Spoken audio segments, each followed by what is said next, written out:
Hello, and welcome to Financial Insider Weekly. I'm your host, Michael Gray, CPA. My guest today is Peggy Martin with the Family Wealth Consulting Group. And Peggy is a CLU, has many years in the insurance business, but she's also a fee-only financial planner. And relevant to our discussion today, she is a chartered advisor for senior living. Correct.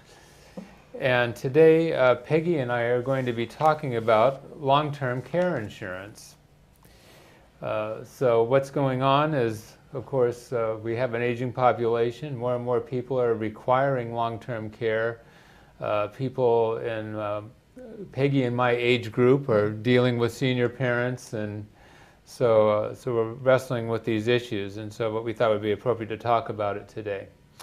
So, Peggy, with that, I would like to go ahead and get into our first question. But welcome today. Well, welcome and thank you for having me today. I look forward to being able to answer the questions and have a conversation with you. Good. Well, thanks a lot, Peggy. Okay, so I guess the leading question is, why would someone even consider getting long-term care insurance? Well, long-term care insurance can help the individual to have peace of mind. It can also help the individual not to feel like they're being a burden on a family member or family members or their friends. It also helps to make wise choices about medical care. Most of the better long-term care insurance contracts have care coordinators attached to them, so to speak. These care coordinators are not hired by the insurance company, but they are available to each individual who has long-term care insurance. And these care coordinators can help you make very prudent choices about your health care. There's many options out there, so it's very difficult to know what might be best for you based on your health circumstance. Additionally, it does help you from eroding all of the assets that you've worked so hard to create all your life. Yeah. When I've dealt with insurance issues, I mean, this doesn't relate to healthcare, but I guess it's a similar sort of thing.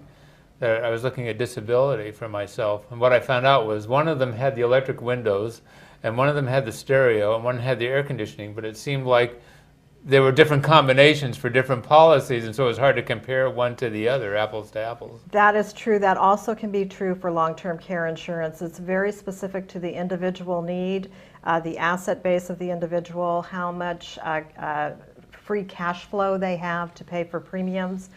I do an in-depth fact-finding with clients when I work with them on their long-term care needs and make sure that we're working with something that's appropriate for their situation. Good, okay.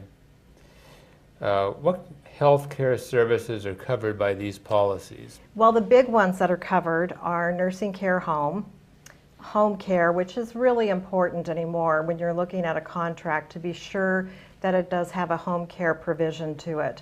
Most of us want to be treated in our home, or at least we think we do.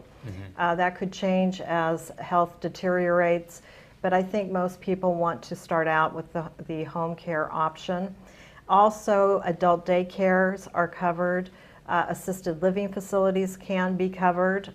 And additionally, respite and hospice care can be covered. It depends on each contract what the provisions are, but there is a lot of flexibility in the contracts. Okay. Who qualifies for coverage under a long-term health care?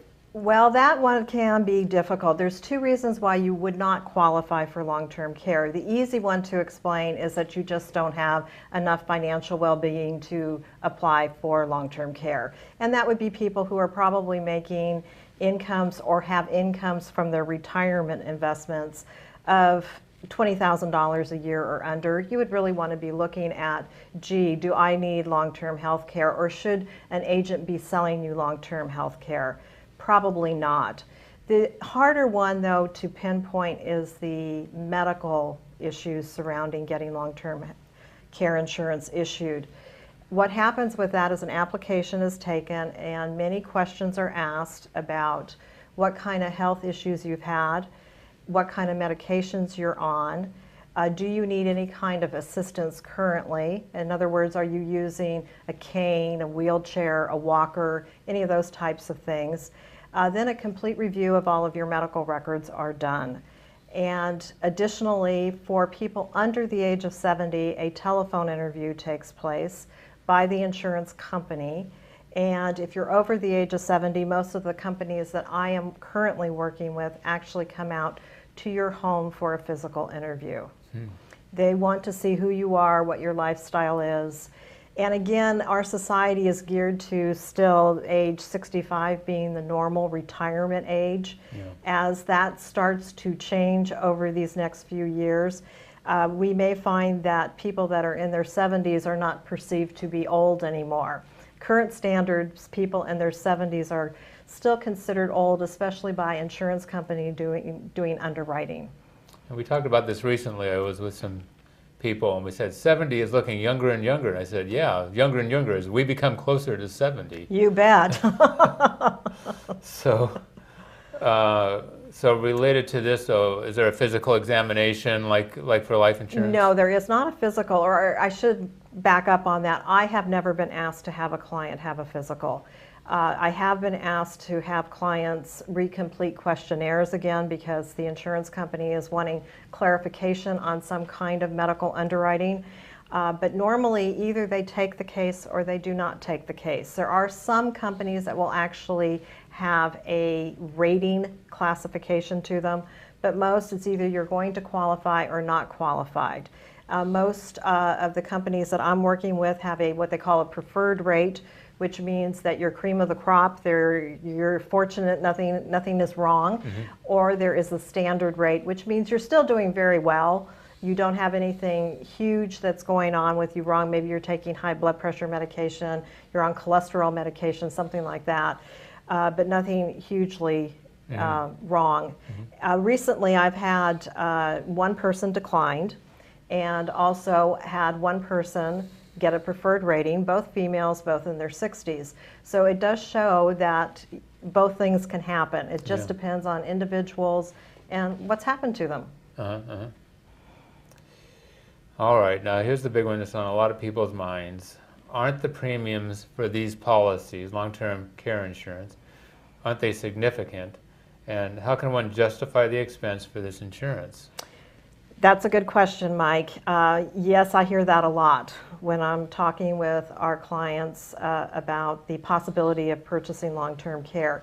One of the things, though, to keep in mind, and it's even on the AARP website, is that the expense of long-term care, if you need that, is immense, and you can erode all of your assets. There is a potential to do that depending upon your asset base. Of not having any assets by the time you get done paying for your long-term care, and if you're married, maybe your spouse's long-term care. But to put into perspective costs, in the state of California right now, a semi-private room on an average basis in a nursing home is running about $80,000 per year. Wow, that's a lot of money. That is a lot of money. And this woman that I recently placed a policy for, again, she's age 64, preferred health, has a contract that has a lot of good benefits to it that will help to protect her assets and also provide dollars to help pay for her long-term care needs. She's paying about $8,000 a year for that coverage. So I look at that and think, okay, which would you rather do? Would you rather pay $8,000 per year or know that you could have an expense of $80,000 per year based on today's dollars, 2009 dollars? Which would you rather have? And the contracts I work with have an automatic inflation built into them, 5% compound if under the age of 70. That seems to be the magical age with all these contracts. If you're over the age of 70, you can choose 5% compound, or you can go with 5% simple interest rate. So that makes a difference, and that accumulates each year whether you are on claim or not on claim.